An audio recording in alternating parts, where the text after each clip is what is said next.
Hey guys, welcome to Quick Reviews, where we do quick reviews of rare, unique, one-off, and concept bikes, not your general production bikes that you would normally see day to day. We want to cover the really unique stuff. Now, this is my 2022 Livewire One, and not to be confused with its first iteration, the Harley Livewire. Harley split off with Livewire, and Livewire became its own brand 2 years into the bike's introduction, and so this is a Livewire One. This is a pretty rare bike. That's why we're covering it today. I get a lot of questions, what it's like to live with this motorcycle. So we're down in Virginia. As you can see, there's a lot of trees and green, visiting family. Normally, I live in Midtown Manhattan, which is where I ride this bike. A few things to cover. Power, they claim around 100 horsepower, but torque, super high. 0 to 60 is around 3 seconds, and it's super easy to get there. Weight is about 550 pounds. But which is pretty hefty for a bike of this type, but it's actually super easy to live with because the weight is very low in the body. It just feels like it floats. We're gonna do a quick test ride here in a second, but essentially it's just really easy to maneuver. Range, that's a big question. So they claim around 150 miles around town. I would say maybe closer to 130. I live in the city, and I'll go to meetings and errands. I only have to really charge it once a week. Highway, realistically, going 60, 65 miles an hour, you get around 70 or 80 miles in the range, which is fine. Again, this is mainly just for like meetings throughout the day, not a road touring bike, I would say, unless you plan on plugging it in or planning your charging scenarios, which covering charging options. Here is the plug. I'll offer an alternative angle. There's 2 forms of charging. There's the very common level 2, which is super slow. I forget the time it takes, but usually takes a few hours for it to charge fully on level 2, which is quite slow. In the tail, there's storage, and there's a wall plug. So normally what I do is once a week, I'll plug it into the garage under my apartment building and charge it overnight, and by the time I get there in the morning, it's fully charged. It does also offer level 3, which is super fast charging, although not as common a charger to find on the road. You have to really search for them. It's its own discussion to say that they're often not working. That's a huge frustration, but when you find one and you find one that works, level 3 can charge this thing in like 45 minutes. So, which is really great on the road, again, if you can find one that works. Other things, has great braking system, really powerful ABS brakes. I've had to do some emergency stops. It handles itself very well. Also amazing traction control, wheelie control. This thing will love to wheelie if you hypothetically knew how to turn off the traction control. Riding with a passenger, my girlfriend will ride on the back. The seats are quite thin, but for around town for 30 to 45 minutes, it's pretty comfortable. I would say, let's go for a ride. All right, guys, here we go. So, first few things you'll notice about this bike. It's narrow. Feels pretty narrow, which is great. Easy to sit on. I'm 5'8", and I'm comfortably flat-footing it, as you can see. Handlebar position is very comfortable. It's a semi-upright. I'll throw up a shot on screen of sitting on the bike from the side profile. But yeah, you'll see the bike is off. Aim this at me. And the key fob is in my pocket. So all I need to do is to turn it on. Screen is booting up. And there you go. Booted up. You can see I'm 91% charge. Kickstand is up, and I turned it on, and as you can hear, it is on. It's hard for you to tell. It's a little hum, and that's it. And when it's sitting, it actually thumps your butt. It's like a heartbeat, I guess, kind of to remind you that it's on. The bike has its own soul and everything. So another quick thing you'll notice is there's no clutch. So very interesting for those that are used to riding gas bikes. But yeah, let's go. So multiple modes here. I have it on road mode. That's just your run-of-the-mill sort of like normal power setting. You can set it to rain and eco, which eco obviously maximizes the battery, uses regen braking, and it's not as powerful. Super lethargic performance. Same with rain, same sort of essence. And then there's sport. Sport, makes it about, I would say, 80-90% of the throttle power. But not fully. So I actually have a custom mode that I could custom set. You have 3 custom profiles where you can set your regenerative braking, your traction control settings, and your power. And I have this on pretty much no regenerative braking because I find it kind of annoying personally. I hate that it like hard brakes whenever you stop accelerating. And set to full throttle power, which we will try out here on the highway in a little bit. But we're going to start off with road. It's a great place to start.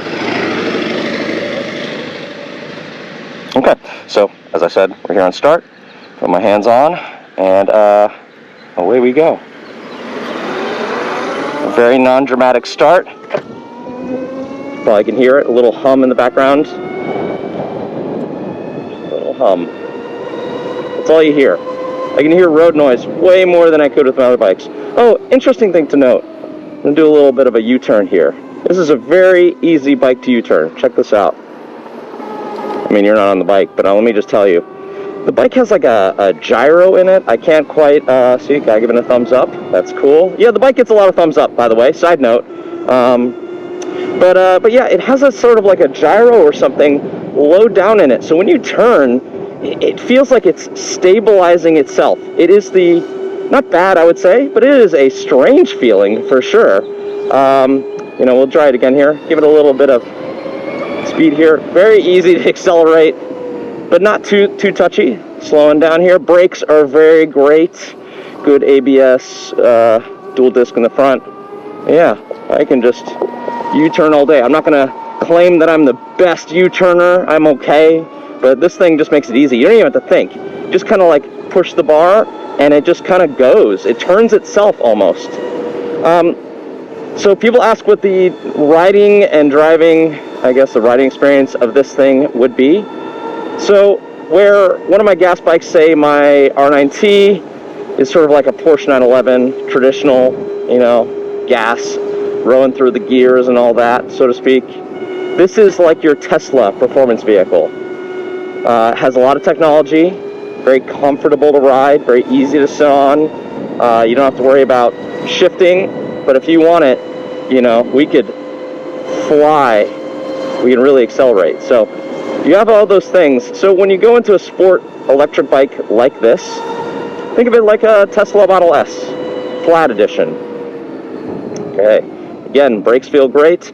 Another weird thing I don't like, but it's a matter of preference, is the turn signals are on each side. So that's left and that's right. There's Bluetooth on this, so it connects to my iPhone, and so you can actually do Siri and all that. I could, forget what the button is, but essentially there's a, here it is, play, pause, forward track, back track, all that stuff. All controls right here, so you can just keep your eyes on the road. There's also cruise control. Cruise control is awesome. I do a lot of highway work, so it's nice to have a little cruise control. Some people say, I hate cruise control, but I'm sorry, you know, you're doing 20, 30 miles on a highway. It's nice just to be able to just relax, especially with a bike that is very sensitive like this one is.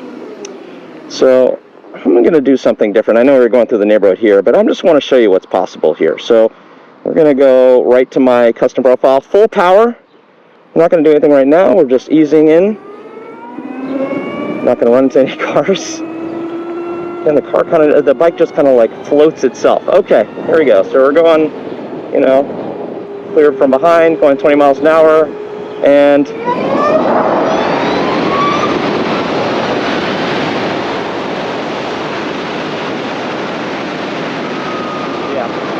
hard to explain what that feels like.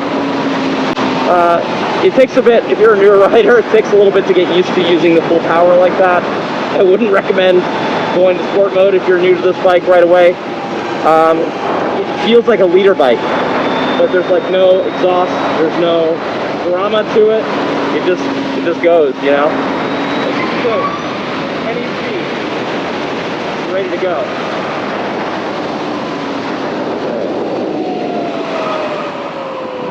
Yeah, you saw I was in the neighborhood. I get thumbs up about this bike all the time.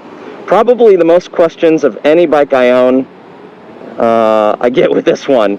Usually folks asking about range, how fast is it, what do I like about it. You know, it's a very polarizing bike. People love how it looks, but then they're like, I hate that it's electric. But you know, think of this bike as the ultimate urban bike. You just want to like have something cool, have something really powerful that you could just hop on and go and not worry about shifting gears. You just twist the throttle. It's sort of like a 100 plus horsepower EV bicycle that can handle, maneuver, and you can throw around turns. Again, the floating experience is very strange. It's like when I lean like this, it just like bounces right back up. Just bounces right back up. It is a strange feeling. Again, I don't hate it, but again, you know, I like personally my bikes to be very visceral, that I'm controlling them, that if I want to lean, I want to stay down. Again, this bike is sort of like for your Tesla owner, where you just want to go, you want to make sure you don't get yourself into trouble. You know, again, I'm leaning, and then boom, bounce right back up. That is something that I've never seen reviewers really talk about with this bike. It's sort of like the self-balancing. But yeah, here we are, 59 miles an hour, 60 miles an hour, although the speed limit's 65 here. Okay, this was my first big boy bike. I always borrowed my friends' bikes, learning from them. I've had a license for about a decade, but only started really getting into riding 3-4 years ago. And this was the first really big bike. I had a couple smaller bikes before, but something that is over 100 horsepower. I was nervous it'd be too much, but setting the custom modes so that I didn't have access to full power right away, so I was used to it. Oh man, super livable bike. I could feel other than maybe the weight if you're a smaller person, I would say the newer riders could comfortably ride this bike. Alright, I'll lean into the turn a little bit. Boom. It definitely wants to stay upright, which is an interesting feeling. Turn back around here. But it's easy to fling it around, for sure. I don't feel unstable in this thing at all. So yeah, I hope this has given you a little quick feel for what it's like with this bike. Other quick things to mention, it has GPS security, so if somebody tries to move this bike without the key fob near it, it will definitely alert my phone and my app, so I know to check on it, which is nice when I live in a city. Again, easy U-turn. Just lean right into it, and it bounces right back up. Look at that. Okay, we're gonna pull over here, kind of do a little summary. Great livable bike. I'm aware it's a little expensive. It's not for everybody. There are some great deals to be had online. My bike is for sale. It's one of the cheapest in the country. I just want to buy more project bikes. Even though I love this bike, I'm going to be buying more wacky stuff I can build out. And I live in New York City, and every garage space costs a lot of money, unfortunately. There we go. Again, just chilling, and it's so easy. It literally balances itself. So yeah, hope you guys like this quick review. If you have any comments or questions, comment below. But yeah, Livewire One 2022, super easy, livable urban bike. Great for the newer riders. Great for folks that maybe been riding for a few years but don't want a headache with maintenance, shifting gears, aggressive riding position. Maybe you're an older person. I'm middle-aged myself, so I'm sort of in that category with a bad back. It's a very easy bike. My back doesn't hurt at all. So yeah, that's I would say the best thing about this. So anyway, have a great day. Look forward to the next quick ride review.